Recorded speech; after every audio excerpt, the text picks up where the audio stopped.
Hello and welcome all back to Election Time News. Today is Sunday, May 4th, 2025, and we are now at basically the final results for the 2025 Canadian federal election. Now, yes, there are a few polls left, and by a few, I literally mean 26, but basically, we have the final results, and there is a lot to be able to take from this.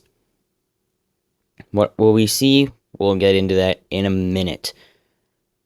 So, Election Time News is your one stop for all things politics and elections for Australia, Canada, and the United States.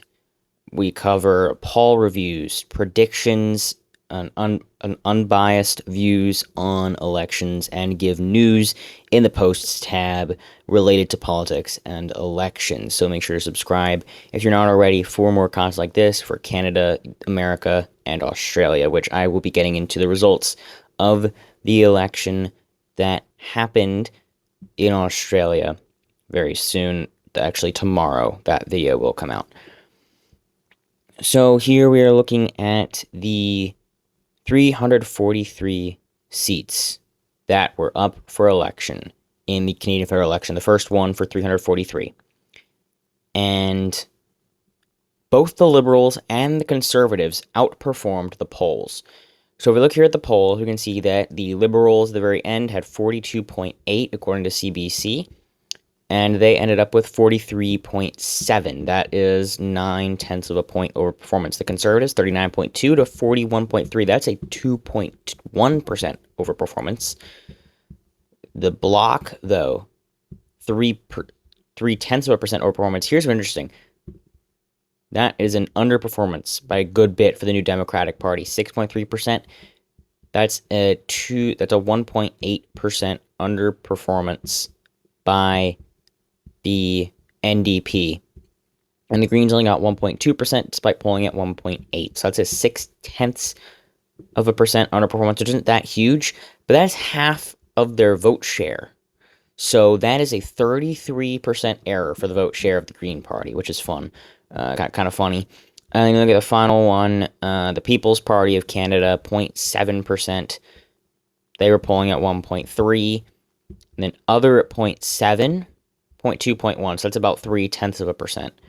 Literally nobody voted for these parties. I'm very disappointed that the Parti Rhinoceros Party did not win. But anyway, all the other 7/10 of a percent, it was actually closer to 3/10 of a percent. So that means that the two major parties, the two ones that have ended up showing up here, outperformed the polls, which is like concerning for, especially as an American, sort of, that they're suddenly moving towards a two-party system. It says right here, concentration of voting in the two major parties was a higher combined for two parties in many decades. First election is 2000, in which the Liberals polled over 40%, and the first time since 1988 the Conservatives did so. The first time since 1930 in which both passed 40% in the vote. So this could be a large move towards a two-party system in Canada where these ones would end up being minorities, as the New Democratic Party lost their official party status, as they only now have 7 seats, which is actually less than the Bloc has at this point. And so it's a huge loss for the NDP. They had quite a bit more going into this. 17, they had 24. They lost 17 seats, and including the loss of Jagmeet Singh's seat in Burnaby Central. He did lose that seat by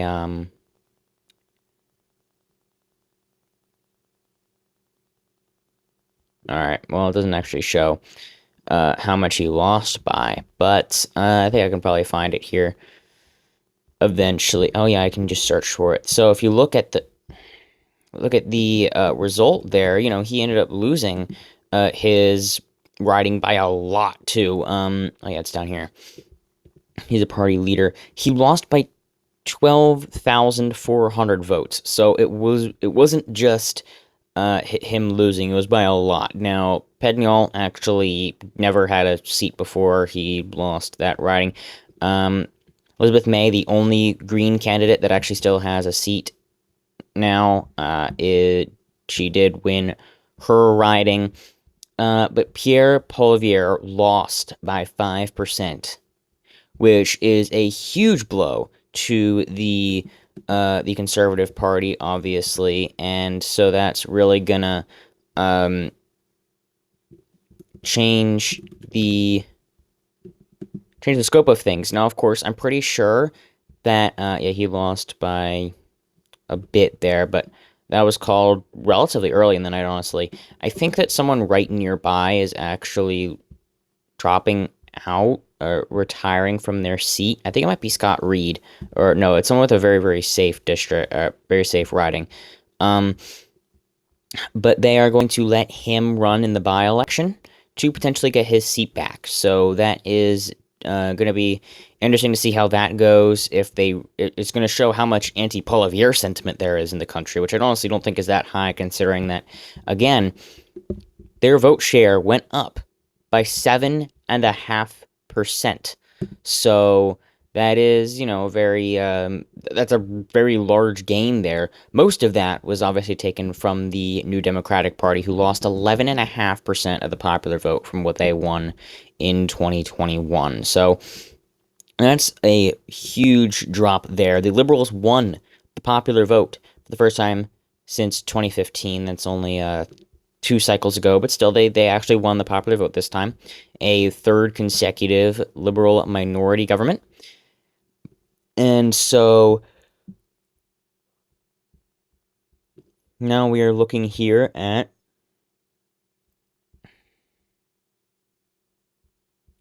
we're now looking at, how will this change? So what we're looking at, actually, interestingly, is overperformance by the Conservatives, especially in these regions. And I believe this is Alberta. They overperformed in Alberta, in British Columbia. So that's why there was a lot of, at first, it was a bit concerning, you could say, for the I remember they actually called one of the networks called this one for the Conservatives a little too early, and it ended up being won by the Liberals. So that's why I got to be careful when calling. I believe that was the one incorrect call by any networks. Only Acadianapolis went blue on the main island of Nova Scotia here, the southernmost chunk of that island there. But over here, things were looking good for the Conservatives at the beginning of the night. But then it closed over here, and we were getting results over here, and things were looking very, very good for the Liberals. Oh, they really ended up losing Windsor West and Niagara Falls in the Lake? Huh, okay. Oh, by 5, okay. So you ended up with a large potential for liberal growth, especially across the country. Then you had the liberal government called. Actually, zoom in here. Yeah, literally no conservatives in here. It's all cyan red, and then you got the little orange right on in there. Managed to nearly hold on to his seat. But all around there, if there were any, I don't think there were actually any other NDP incumbents, interestingly enough. It's a very deep urban region. That's generally where the NDP is strongest. Ended up going Nunavut, ended up going orange. Okay, so you end up with the strong performance over in the east in Ontario and Quebec. And that was really what started having people say, okay, they're headed for a majority. The Liberals are going to end up having a majority government. And then it got less and less certain as you started getting more results from Saskatchewan. Didn't have the Liberals win any in Saskatoon or in Regina, even though these weren't very close. I mean, it was 7 points and 7.2. But then basically, literally 2 red ridings in the entire area of Alberta, 1 orange one, and then British Columbia. All of these ones to the outside regions. You just had Kelowna, but then this one was looking close as you got closer to election night. 2.2% for the Conservatives. This one ended up being 9. Cloverdale, 2, and that was a conservative win. South Surrey ended up being relatively close. They pulled out a win in Richmond Center by 5, basically, and de-seated an incumbent here, too. So that really did end up showing out for what was happening. Really did end up showing out for the Conservatives. De-seated NDP incumbent and a de-seated NDP incumbent all over the island of British Columbia. The entire thing was orange, except for Saanich Gulf Islands. And then all of them got de-seated, except for Johns in Courtenay, Alberni, which was by 5%, but all of his party mates all got de-seated all across the island. And she got 3rd place, and second. So the worst performance of the NDP on the island here in British Columbia, the name of Ladysmith. Lisa Barron only got 18.3% of the vote. That's very interesting. Vancouver Kingsway did end up going orange by a little bit. I'm pretty sure I had that one light orange on my map. That was just a 50 to 60% chance of going to the NDP. Not 100% sure if that percentage-wise ranking was correct, but the most likely outcome that I had stated did end up coming true. Burnaby North Seymour did end up going red. I think that basically all of this, I think I actually had this one going red at this point, though. Fleetwood, I did have going red as well. So, for the most part, it seemed to be relatively usual, except for some overperformances especially in Alberta. A few more of these, I think I actually did have going to the Liberal Party, like Northwest, I think. No, not Northwest. I think a few of these were projected to be relatively close, but then the Conservatives basically swept all of them. I'm pretty sure Edmonton West was supposed to be somewhat close. I think that was lean, and then it ended up being 12 points. So there's quite a bit of overperformance here by the Conservatives in Alberta, so that could say a lot here. McKnight ended up flipping to the Conservatives, for example. There's another one where they overperformed, 5 points in Calgary Center.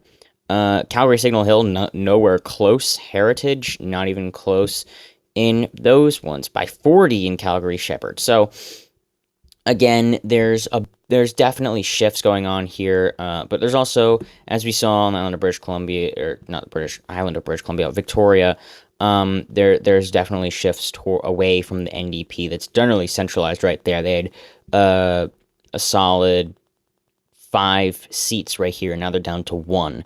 So that's actually most of the seats that they lost. I think they lost 17, and there's 5 of them right there. So that would have been an important thing to focus on. But again, what can we mainly get from this? There's a shift towards a somewhat 2-party system in Canada. And now there are only 2 official parties anymore, the Liberals and the Conservatives, since the NDP lost their party status. You have a huge overperformance by the Liberals as well, especially in, central regions around Toronto. And then, except actually on the southern chunk right over here, you actually did have slight overperformance by the Conservatives for Niagara Falls, Niagara on the Lake. I think I had that one going slightly red. I think I had this one going slightly, I guess I actually had Windsor West going yellow or orange. And I'm pretty sure that I had Windsor Tecumseh going red. So those would have been surprise flips there. So there's definitely a few interesting ones here. I'm pretty sure I had Hamilton East going red. I had Kitchener Center going green.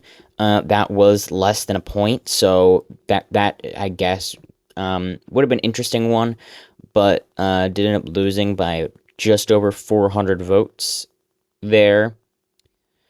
So there's definitely going to be more to come out here. I have no idea where the remaining polls are. There's, again, 20-some left, and I'm not going to hunt down the entire map to figure out where they are. I bet somewhere, something or someone already knows where they are. So,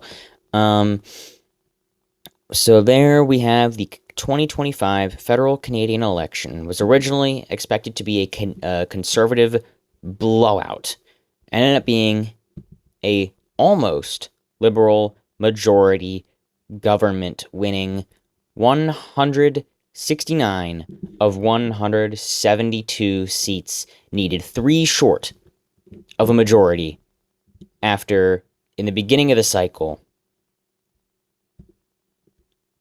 in mid-January, they were expected to lose by 2-1 to the Conservatives. Thank you all so much for watching. If you are in Canada, don't worry. I will absolutely keep on putting out some content here and there for Canada, even though the main chunk of Canadian work is now done as the election season is over. I will be obviously doing stuff on any special elections that may be called, especially for Poilievre, that by-election. I will be making a video on that, analyzing the seat and getting the history over it and what's going on there. But until we have the 46th, which will be held no later than October 15th, 2029, this is it for the next while. But of course, I will again also be doing news. And if you're interested in Australian or American politics, do still make sure to subscribe. I will be getting to all that whenever it does come up. Thank you all so much for watching. Tomorrow is going to be most likely my analysis of the Australian election. And so now I do also have my new microphone, so we are all set up as far as that goes. Thank you all again so much for watching. Have a fantastic rest of your day.